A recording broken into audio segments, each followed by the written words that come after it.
Good day, ladies and gentlemen. My name is Kolaman, and you are welcome to Akoko TV. The title of my message today is, Who is your best friend? I will take the story of Job in the Bible to get to my story. Job was a man of great means, great wealth, and great connections. He was the Bill Gates of the ancient world, and he had it all going for him until the devil decided to pay him a surprise visit. In less than 1 month, all he had, his wealth, his children, his friends, and even the royalty of his dear wife, everything vanished. Could it get any worse? Suddenly, all manner of afflictions befriended him.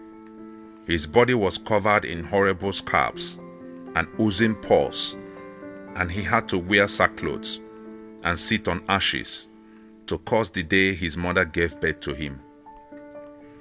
I had expected friends to show up at the time of Job's misfortune, but they were nowhere to be found around him.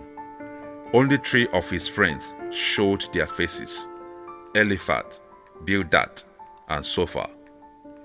But guess what? They came not to assist Job. They didn't take him to the hospital or help bound his wounds. They didn't pray for him. Rather, they kept accusing Job of committing some terrible crimes in the past. They were so convinced of this that they didn't want to hear otherwise. What does that mean? They had lost confidence and hope in him, and somehow began to imply that Job deserved his misfortune. Job was of no importance to them anymore. Job's dilemma is a mirror of what happens in our society today. When you have money to spend and even much more left to spare, you find all kinds of people flocking around you and hailing you as their friend and hero. But the moment you lose all you have, they drift away. They don't want to associate themselves with your misfortune or your bleeding wounds. Those are not true friends. You cannot even trust humans because we are fickle. Not something we did to ourselves, but a matter of what was done in Eden. At the drop of a hat, we switch royalties, a trend that was set from time immemorial. If you are in that shoe, if you have ever been abandoned by your friends when things went wrong, know it is normal. Instead of worrying yourself to death because of the betrayal, why not turn all your attentions to Jesus? Jesus is the sure friend in times of misfortune. Even in good times, he is. But what surprises me is how people make effort to be far from Jesus the moment they begin to experience some good times. I have studied and watched the lives of people, famous, rich, successful people. Many started as devoted Christians, always with the Bible in their hands. But today, they don't go to church anymore. Some of them sponsor unchristian bills and shows. Some act against and spit at the Christian background that built them. Look at the lives of popular musicians. Some began as choir directors, but today are singing for the devil. Their lyrics and dance styles attest to this.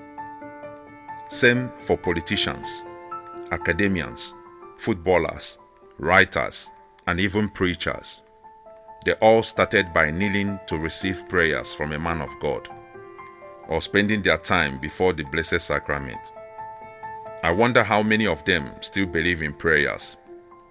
It seems that the more fans we have, the more we seem to think we have arrived and that we can do without God. But Job was of a different species. In his days of misfortune, God had been everything. So when human beings failed him, it made no much difference to him. He kept saying, "I know my Redeemer liveth." Indeed, his Redeemer proved himself. Jesus is our best friend.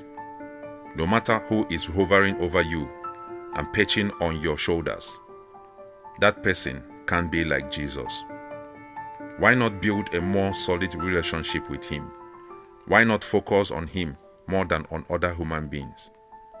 Humans will fail you, even your own parents, but God will never fail. Maybe you should ask yourself, is Jesus my best friend?